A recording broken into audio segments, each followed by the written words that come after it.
All right. So I'm going to be honest with you right up front here. This episode might be considered a little bit self-indulgent.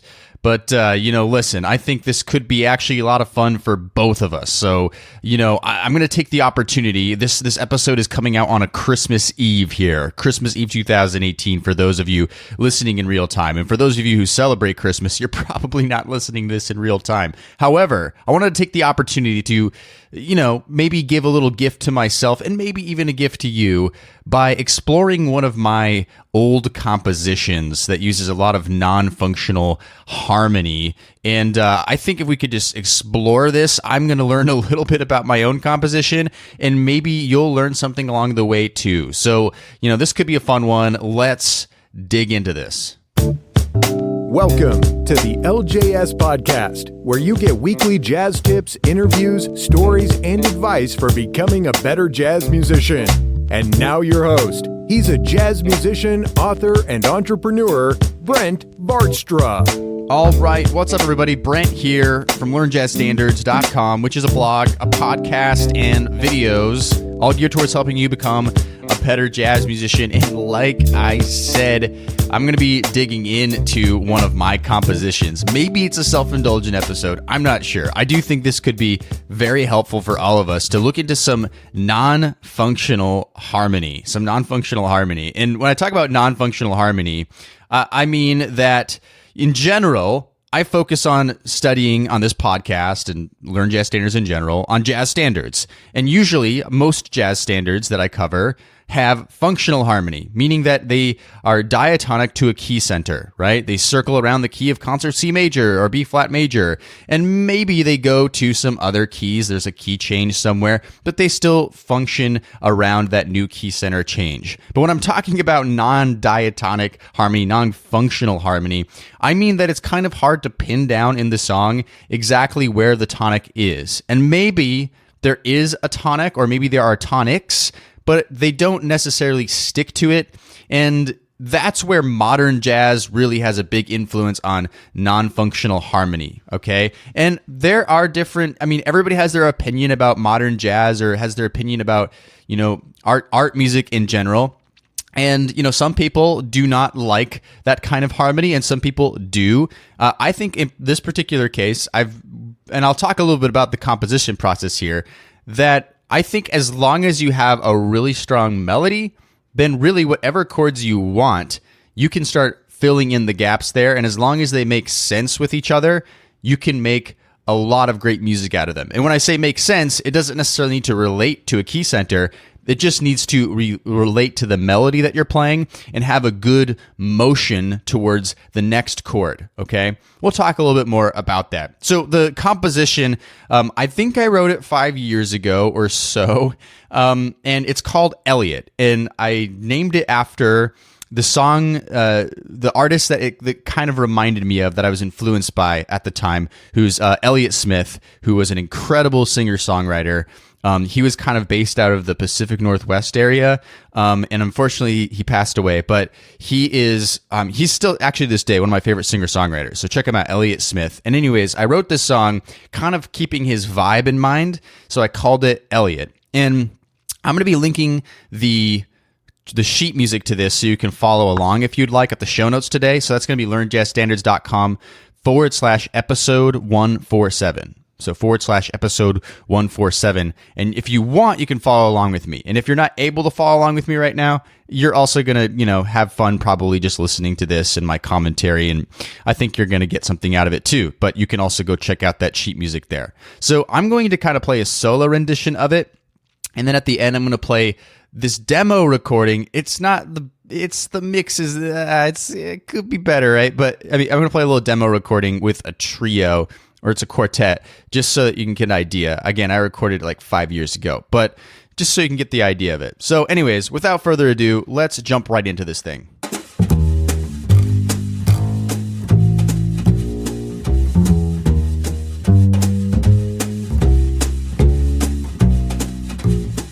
All right, so here it is. This is Elliot, and I'm going to just play a little solo rendition of it so you can hear what it sounds like.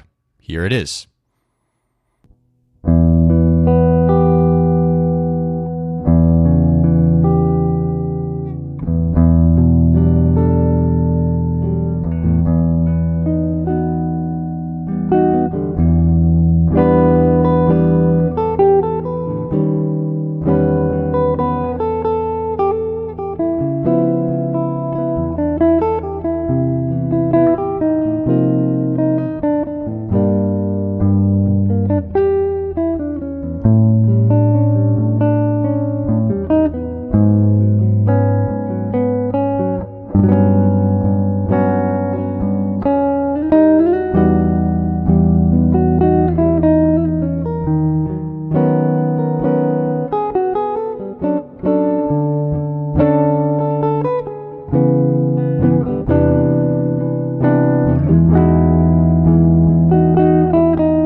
All right, so there was my composition, Elliot. So if you heard it, it sounds moody for sure, right? It's a moody tune, and it sounds has a little bit of blues in it, right? But it's not the blues that you would think, right? Because we're using non-functional harmony, very modern jazz here, but it has the blues in it, right? It has the blues there. You heard it.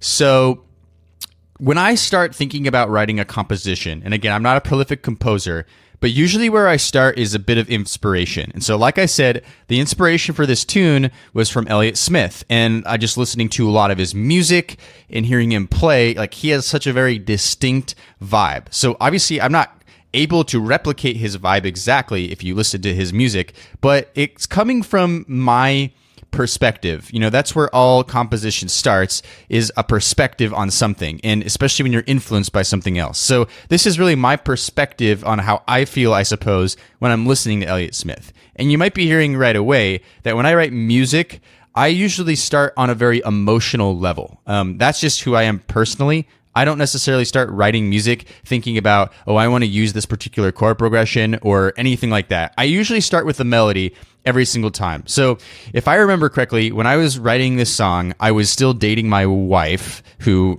is now my wife. I was dating my girlfriend, who's now my wife.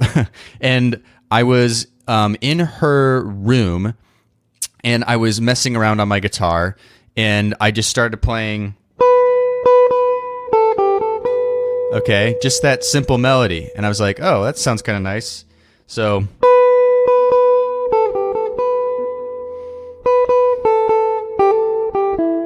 Okay, and then I was like, oh, that sounds really cool. Where is that coming from? It's coming from E minor, right? So if you look at the sheet music, again, I have it on the show notes, learnjazzstandards.com/episode 147.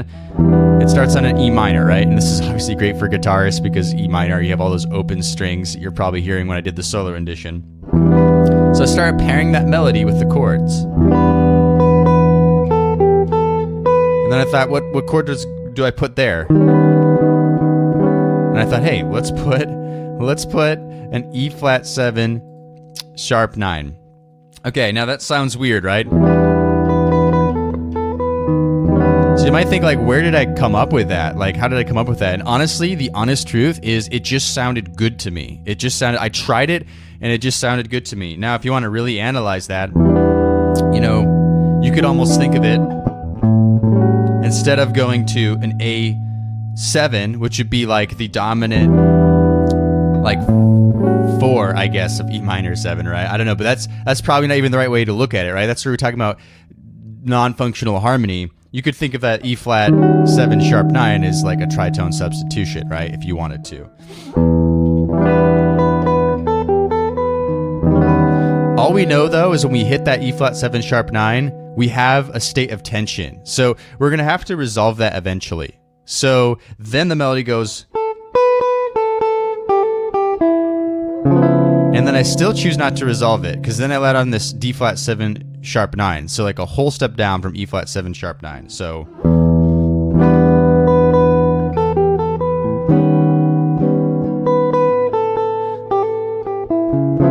Okay, this is where that blues is coming in, right? With these D flat 7 sharp 9. Very bluesy line. Now the key here is that whenever you're writing a tune and whatever chords you want to use, they have to be going in a certain direction.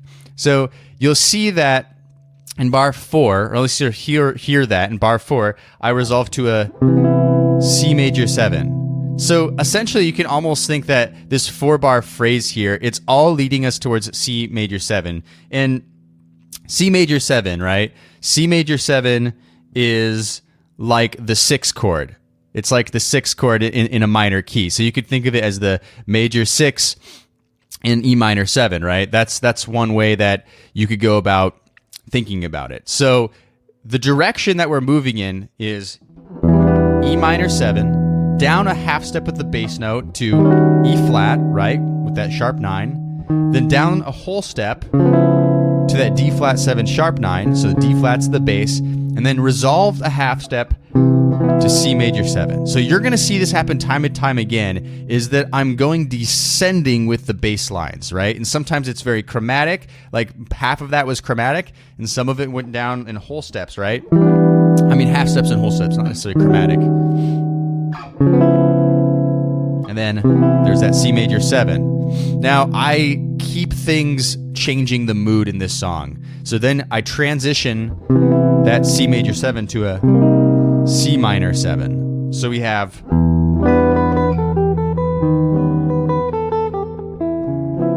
And then I go... Okay, there's that C major 7. All right, and then I land on the flat 3, which makes it a C minor 7. And then I resolve to a G minor 7. Right? Now, G minor 7, don't even try to connect it to the E minor. Don't even try to connect it to the quote-unquote tonic, which is we're starting on E minor, which is definitely the home base of the song. E minor is the home base. But G minor, that doesn't have anything to do with the key of E minor necessarily, right? So really, I'm just changing into this dark feeling here. We're going from C minor 7 to G minor 7, right? So it almost feels like G minor 7 for a second is the new tonic or the new 1 chord. But you see how I just switched moods? It felt like it was going into this, state of tension here. And then C major 7, maybe a little bit of hope, a little bit of resolution, but then C minor 7, something's taking a twist here to G minor 7. Now everything's dark, right? So the mood of the song so far is pretty dark. And then I do this little trick where I'm going to try to approach G major 7. I'm going to turn that G minor 7 into G major 7. But I'm going to do it by, again, taking these bass note movements to arrive there. So I go...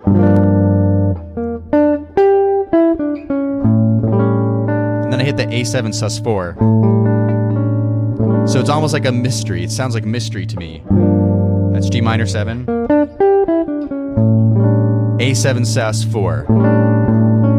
Okay, so I jumped up a whole step with the bass note there. And then I'm going a half step down to A flat minor 7 next. So it goes...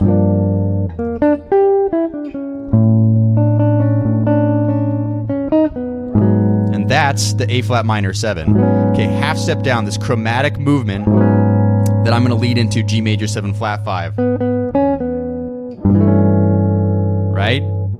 So I'm getting back to the G major 7 flat 5. Now, we can think of the G major, technically, if you want to try to bring that back to E minor 7, that's technically the 3 chord in the key of E minor. G major is the 3 chord, but we are putting a flat 5 on there.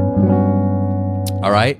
So, okay, you're going to notice this theme come up time and time again in this song, like I just mentioned. Everything's moving in this descending bass line motion, whether it's half steps or whole steps, but it's bringing us to a different place, a different mood, right? So like I said, we went from that slightly hopeful C major 7 to that twist to C minor 7, and then we're like down in a pit in the G minor 7. But then we go to that slightly mysterious A7 sus4,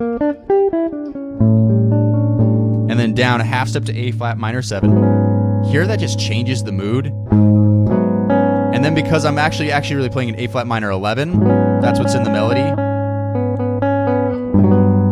I'm keeping that 11th of the A flat minor 7 there in the voicing, which is the flat 5 of the G major 7. So it keeps that mysterious sound. Okay, now we move into what I would consider the B section of the song, if you will.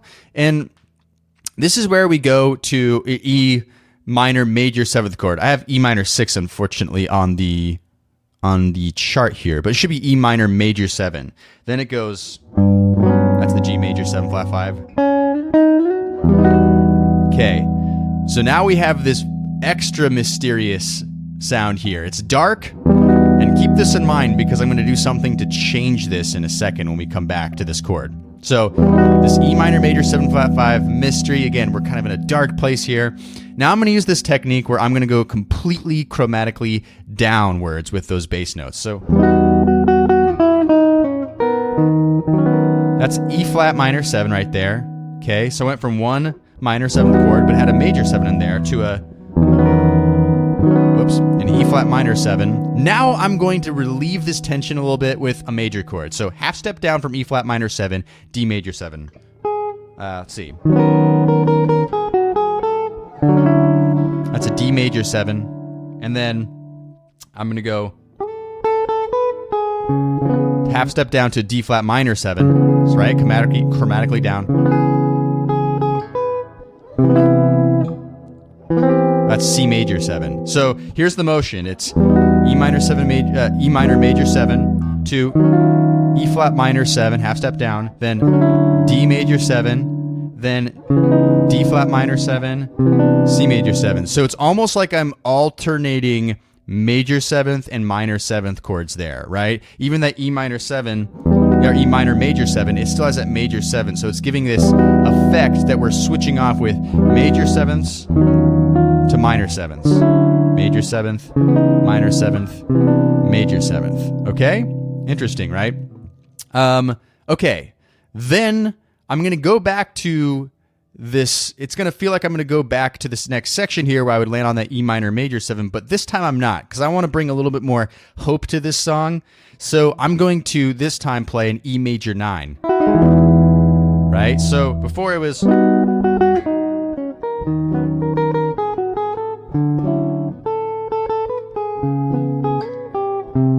And now I'm going E major 9. Ooh, a little hopeful, right? We don't have that flat 3 in there anymore. Then I'm going to repeat that melody line, which so far we haven't really talked about the melody, but we'll do a little talking about that in a second. Okay, now we're at D major 13. So this is like going a whole step down with the chord, right? So we went from a D major 9 to a D major 13 or D major 9, whatever voicing. But the 13th is in the melody. Whoops. Okay, now this is the D flat 7. Here's where I'm bringing the blues back in here. Okay, so that's just a half step down, D flat 7.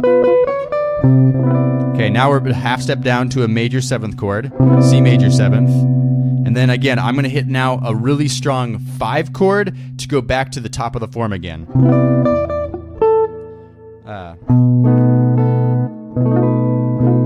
Messing up there. B7. That's the B7 sharp 5 that I'm playing there. Okay, so again, just to recap the B section there, it's this chromatic movement alternating major 7th chords and minor 7th chords. Then I come around to the second take on that, the second 4 bars of the B section. It starts with an E major 9 to a D major 13 to a D flat 7, bringing the blues in, half step down to C major 7, half step down to a B7 sharp 5. So you could think of all of this as a bunch of different tritone substitutions, but really it's just, I'm thinking about it as descending bass movements, creating tension and releasing it. That's what I'm thinking about when I was writing this song, and really just hearing it in my head. Okay, now we're going to go almost back to what I would say is the C section, which is sort of repeating a bit of the A, but we're going to conclude the song now. So it goes back to E minor 7. Right, we just hit that 5 chord, the B7. So now we're at, right, the main theme. And again, we hit the E flat 7 sharp 9.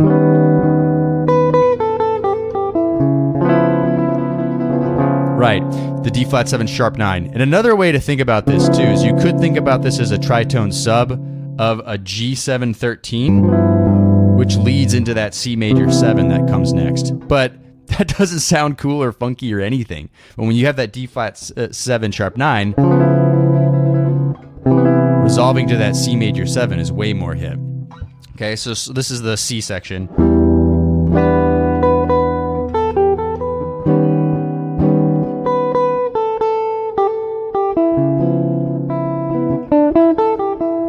That's a C major 7. I'm going to conclude the song now, so then I'm going to go to a D major 9, so just a whole step up.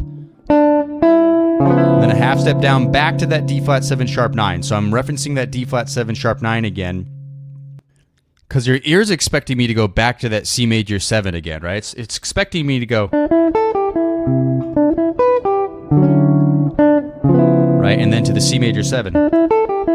Like repeat that line again, but I don't do that. I repeat that line, the melody line again, but I change up the chord. In fact, you'll see that I have an F7 alt in there that leads into an F major 7, and the melody is still the same.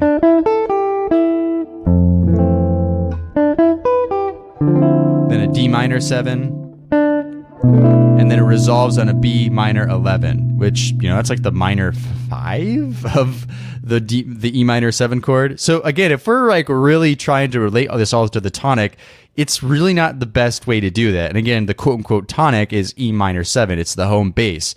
And you can relate some of the chords back to it, but it would be a little confusing to try to do so, right? It would be confusing. So again, that last section there goes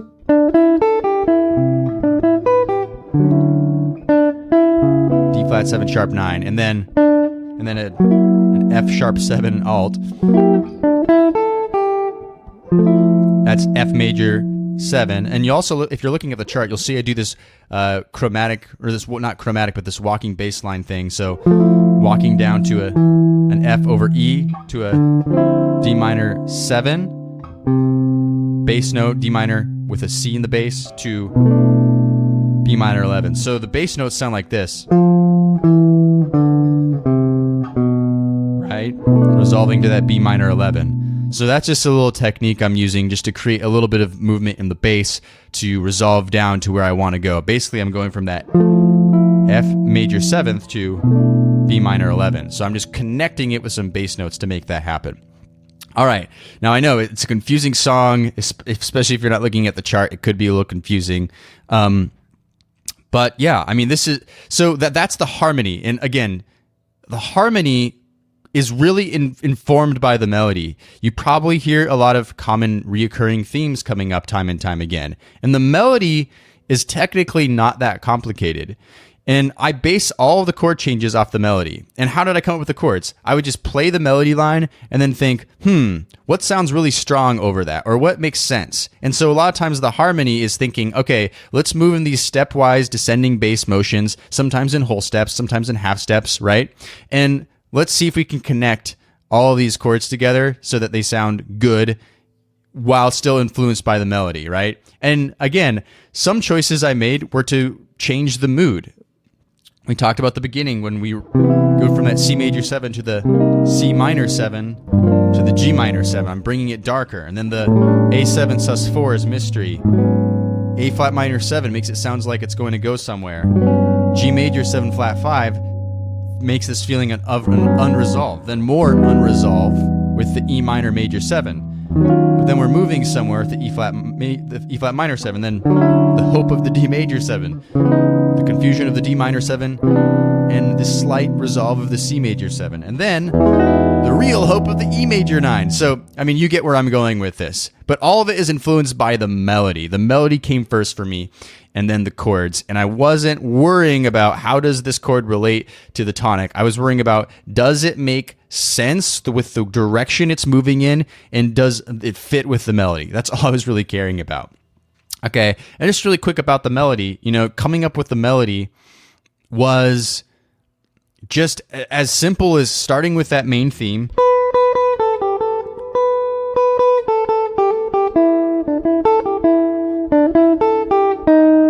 When I hit that note, I was like, oh, it's moving somewhere. So then I probably started adding some chords to see where would this go. So sometimes I'm combining the chords with the melody, but mostly I'm just coming up with the melody, like what's a great melody? What sounds good? Not how many notes can I play, but what's something that Elliott Smith would sing? That's what I was thinking in my head the whole time. I was influenced by Elliott Smith. What kind of stuff would he sing? All right, so I hope this was somewhat interesting to you. I'm going to play this demo recording of this. It's not well mixed. The guitar sounds a little funny to me, but I'll just play the head. We won't go through all the solos and stuff, just so you can kind of hear sort of what sounds like a band. And hopefully I'll record this in the future, like for real, and like make it a really good mastered recording, all this stuff, record some other compositions, come out with an album. But this is just so you can get another context for the song. So here it is.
All right. So we'll call it there. So that's just so you get a little bit of a context of how the song sounds. So if I were to give you a call to action for this episode, it would be, what kind of song can you create that doesn't necessarily follow the quote-unquote diatonic rules, right? We talk a lot about jazz standards and functional harmony here, but how can we start thinking outside the box there and try different things? And really it comes down to experimenting. So what I'd love for you to try today is, this week perhaps, is to really just try to create a song. Doesn't have to be long, but create a song that defies some of the rules that you're used to. Now, I know this might be a little over the head of a lot of people listening right now. I mean, some of you, this will resonate, but, maybe give it a try. Give it a try no matter where you're at. See what you can come up with. A lot of creating great music, to me, is being willing to make mistakes, right? It's just being willing to try different things and see what comes out of it. And from that, you start learning things. You even start learning things about functional harmony, like jazz standards, right? And, one more thing I'm going to say to conclude this episode is I do not think I would be able to write a piece of music like this if I did not understand jazz standards really well. If I didn't understand how jazz standards worked, if I didn't understand functional harmony, I don't think I would have created a song like this. I'm not so sure that, if I was just a rock musician or a pop musician, no, I'm not saying anything negative about rock and pop musicians at all. I'm just saying if I just studied that kind of music, I don't think I would have been able to come up with something like this, for better or for worse, right? But that's just something to think about, right? The more we understand jazz harmony and jazz standards, the more we're able to understand the different possibilities that we have in front of us, all right? So that's my challenge to you. Try something this week. Compose a song that defies the norms of functional harmony.